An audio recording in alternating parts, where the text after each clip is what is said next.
Muy buenos días, queridos estudiantes. Estamos lunes 14 de diciembre. Hoy conoceremos sobre un periodo de inestabilidad en el área de estudios sociales. Como objetivo de la clase nos hemos planteado el de analizar el nuevo periodo de inestabilidad política mediante documentos científicos para identificar las políticas económicas a finales del siglo XX. La destreza de la clase es establecer la secuencia de los regímenes de las 2 décadas, de finales del siglo XX, sus políticas económicas y la respuesta de la movilización social.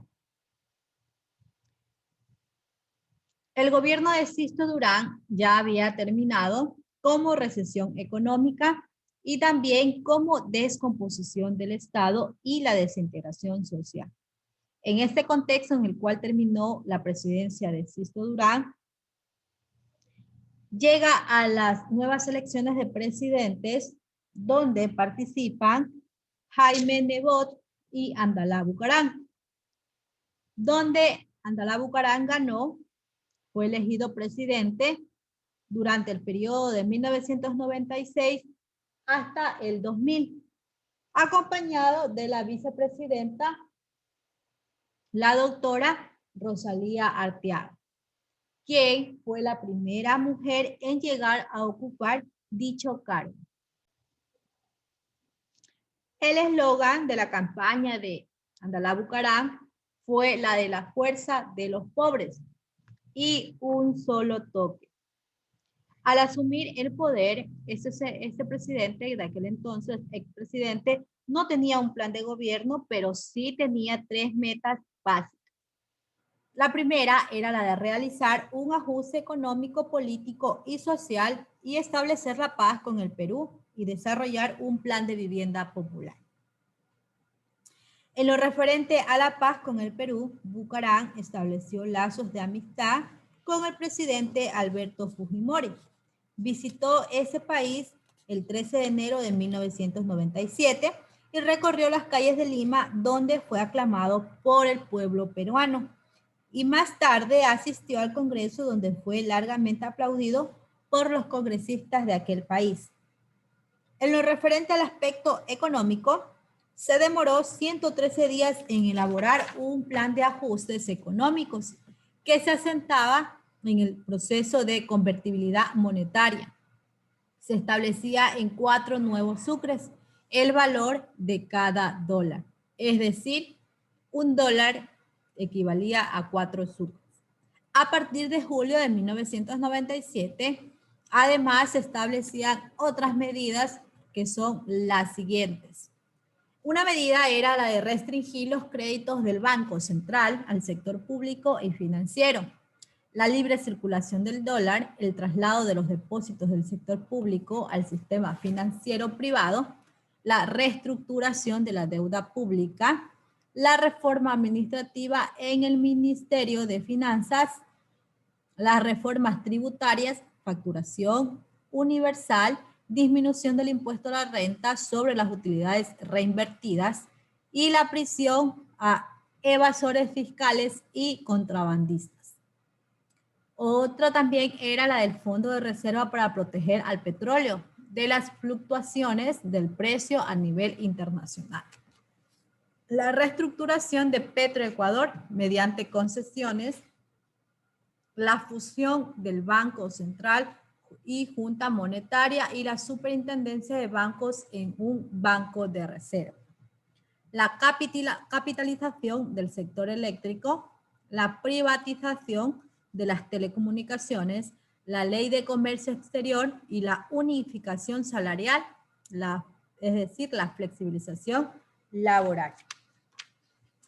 Este plan de ajustes necesitaba pues disciplina política, social y económica, pero el estilo de gobierno de este presidente Abdalá Bucaram hizo que se dudara de su capacidad para llevar adelante el programa, incluso también para gobernar un país. Desde el inicio de su gobierno, Abdalá Bucaram fue caracterizado por ser un gobierno funesto para el Ecuador. Las políticas, sobre todo el pueblo ecuatoriano, juzgaron su gobierno como el más desastroso de la República. La administración y la corrupción cansaron al pueblo hasta que el pueblo dijo basta y en todo el país se produjeron varios levantamientos sociales y movilizaciones sociales. Esta percepción más generalizada es que este hombre no podía gobernar con seriedad al país, ya que se dedicaba a intervenir en encuentros de indoor, de fútbol y de básquet, a brindar recitales musicales interpretando canciones del recuerdo, acompañado por el popular conjunto uruguayo Los Iracundos, a bailes desenfrenados, a discursos histriónicos y a comidas en fondas populares, incluyendo el lanzamiento de su CD de música, a la cual le tituló El Loco que Ama. De igual manera, entregó los principales puestos públicos a su familia y a sus amigos, sin considerar su capacidad para ejercer dichos cargos, toleró y fomentó la corrupción en las aduanas. Andalá Bucaram supo muy bien captar las expectativas del Ecuador profundo, que para ese entonces estaba abandonado y entregado a los caudillos provinciales. Pero, como ya lo había mencionado anteriormente, no tenía un plan de gobierno, por lo que todo le jugó una mala pasada y se puso en su contra. En la sociedad, pues, esta tenía la percepción y le llamaba a esta persona como, lo conocían como un payaso, es decir, que se convirtió en una especie de payaso para la sociedad ecuatoriana. La arrogancia y la corrupción de su grupo lo llevaron a su caída final, es decir, a que esta persona salga del gobierno. Las medidas económicas que este señor tomó a principios de enero de 1997 fueron consideradas como unas medidas de traición por el pueblo, ya que los precios del gas, la comunicación, la telefonía, la electricidad, se dispararon, es decir, que subieron los precios, al igual que subieron los precios en alimentación, en el transporte público, todo en el Ecuador subió. Así fue entonces que llegó el desencanto de las personas, de los pobladores ecuatorianos.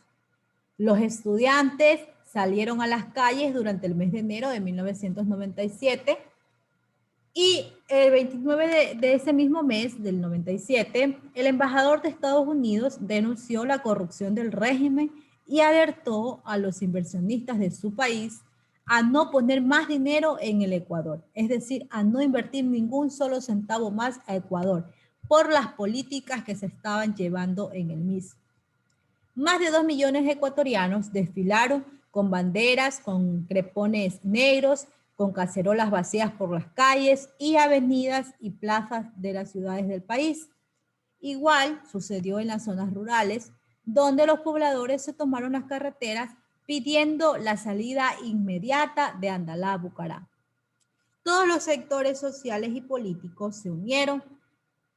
Osvaldo Hurtado, Jaime Nebot y Rodrigo Borja pidieron la transición concertada del gobierno, es decir, que ese gobierno se fuera. En Quito, el alcalde, que era para ese entonces Yamil Maguad, aglutinó a los movimientos sociales para deponer al presidente. En Cuenca, el alcalde Fernando Cordero y el obispo Luna canalizaron la oposición. Ante esto, el Congreso Nacional, el día 6 de febrero de 1997, dejó cesante en sus funciones de presidente a Bucaram, argumentando que esta persona tenía incapacidad física e incapacidad mental para gobernar a nuestro país, y se eligió como presidente a Fabián Alarcón Bucaram. Entonces, Bucaram rechazó la decisión. La vicepresidenta Rosalía Arteaga reclamó la sucesión y se proclamó presidenta. El 7 de febrero el país amaneció con 3 presidentes. Las Fuerzas Armadas retiraron el apoyo a Bucaram poniéndole en disyuntiva de renunciar o encargar el poder. Ese día, pues Bucaram ordenó el retiro de 5.000 millones de sucres en efectivo, que fueron entregados en sus manos para que ese señor posteriormente huya del país y tenga asilo político en Panamá. En la actualidad, ese señor, el expresidente Abdalá Bucaram, ya reside en nuestro país, Ecuador. Es así entonces que Fabián Alarcón entra a gobernar nuestro país desde el 11 de febrero de 1997 hasta el 10 de agosto de 1998. Este nuevo gobierno se encargó de informar el déficit fiscal que existía aquí en el país, es decir, que dio información durante una rueda de prensa a todos los ecuatorianos para que conozcamos lo que estaba sucediendo con el país. Aproximadamente en ese tiempo, 1.400 millones de dólares de la caja fiscal estaba vacía. Los sueldos de los empleados públicos atrasados, habían deudas con los gobiernos seccionales, retraso en el pago de la deuda externa, el precio del barril del petróleo bajaba, llegando en 1998 a $6. Además, se presentó el fenómeno del Niño, causando graves afectaciones, la pobreza crecía, la calidad de vida se deterioraba mucho más. Este gobierno convocó a una consulta popular para el 25 de mayo de 1997 para ratificar la destitución de Bucaram, la elección de Alarcón para convocar una asamblea nacional que reformara la carta política y que modificara las normas para elegir diputados y titulares de los organismos de control. La Asamblea Nacional se proclamó constituyente en la nueva Constitución. Se incorporaron los derechos colectivos de los pueblos indígenas y los colectivos de los ciudadanos.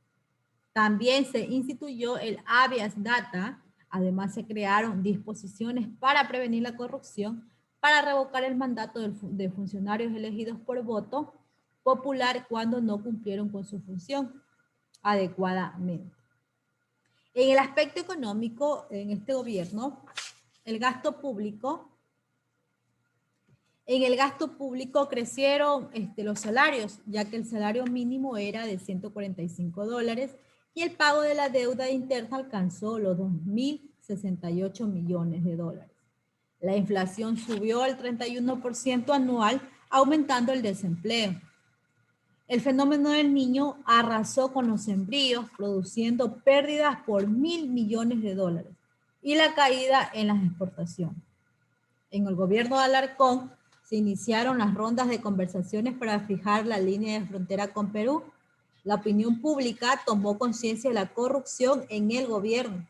El caso más sonado fue el de los gastos reservados del ministro de Gobierno César Verduga, quien le había contratado bajo el rubro promoción y defensa. Una encuesta para sondear sus posibilidades frente a las próximas elecciones. Al hacerse público el hecho, renunció y huyó a México. Es así que, pues, finalmente, el 10 de agosto del 98, él culminó su presidencia, que se caracterizó de igual manera por la improvisación, la incapacidad, la corrupción y que no exista ninguna capacidad de liderazgo para poder gobernar un país. En las elecciones de 1998 llega Yamil Maguad, quien fue electo por el pueblo ecuatoriano a la presidencia. Los presidentes Fujimori y Maguad pidieron a los garantes una solución definitiva al conflicto territorial existente entre los dos países. Estos países aceptaron con la condición de que la propuesta tuviera carácter obligatorio y fuera aprobada de antemano por los congresos de las dos naciones. El acuerdo definitivo se firmó en Brasilia el 26 de octubre del mismo año. Es decir, que una de las más importantes gestiones que realizó Yamil Maguad para el país fue la firma de la declaración de paz entre Ecuador y Perú. Ya es así que esta acta de Brasilia daba por terminado las discrepancias entre estos ambos países. Y obviamente la frontera por donde Perú siempre había interpretado el protocolo de Río de Janeiro.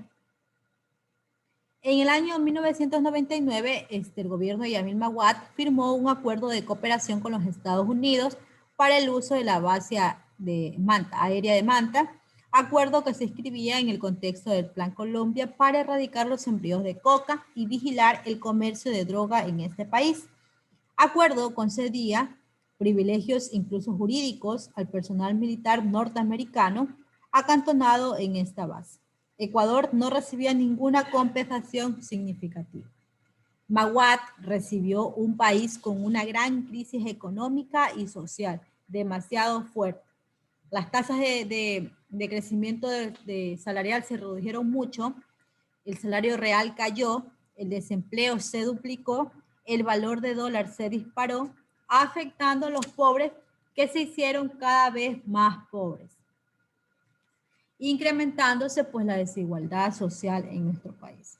Durante este gobierno de Yamil Maguad se produjo la quiebra del Banco de Préstamos. A pesar de que recibió ayuda estatal por 90 millones de dólares, el presidente Maguad había conformado un gabinete muy articulado en torno a los banqueros. Era un gobierno que solamente le servían a los banqueros de aquel entonces. Estos banqueros implementaron políticas de salvataje para impedir la quiebra de los bancos con la emisión inorgánica de dinero. El mayor desequilibrio para la economía del país se produjo en el caso Finalbanco. El gobierno entrega a la familia Isaías 740 millones de dólares para activar su quiebra o para evitar su quiebra. Se produjo una estampida del ahorro interno hacia afuera con la fuga de capitales y en empresas vinculadas. La Agencia de Garantías de Depósito, recientemente creada, devolvió muy poco y más bien se continuó canalizando créditos a bancos como el Banco del Pacífico, el Popular y la Previsora, que más tarde pasaron a la propia agencia, cuando no pudieron responder pues, a sus clientes. El déficit fiscal incrementó y el gobierno intentó solucionarlo con un nuevo endeudamiento de 1.554 millones de dólares. 441 de los cuales sirvieron para reestructurar la deuda interna y fue contraída en el salvataje bancario. Todo esto afectó porque se dolarizó, porque el país se dolarizó y afectó a muchas personas. Esto causó pobreza, la cual afectó al 73% de la población, mientras que el 5% acumulaba ingresos 200 veces mayor al 5% de la población más pobre. Entre febrero y abril de 1999 se despidieron a 400.000 trabajadores del sector público privado. La tasa del desempleo superó el 20%.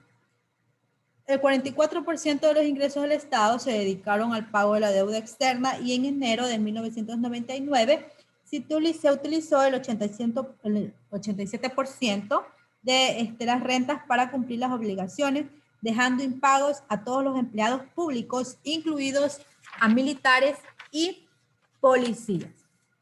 Por esa razón fue derrocado el Yamil Maguad el 9 de enero del 2000 por la Junta de Salvación Nacional, liderada por Lucio Gutiérrez, Antonio Vargas y Carlos Solórzano. Esa situación crítica pues llevó a revisar las políticas neoliberales y al contrario, se continuó con el salvataje bancario. Eso fue lo que llevó pues que les mencionaba en el mes de enero, indígenas, campesinos, se burlaron los cercos policiales y militares y entraron a Quito. El 20 de enero se produjo una manifestación en la que participaron indígenas, campesinos, estudiantes y otros sectores y organizaciones de la sociedad. Lo mismo sucedió en otras ciudades y el 21 pues fue donde intervino Lucio Gutiérrez para poder derrocar a este presidente Yamil Maguad, que luego huyó del país hacia México, que se encuentra hasta la actualidad. Muy bien, queridos estudiantes, eso ha sido todo. Muchas gracias por su atención.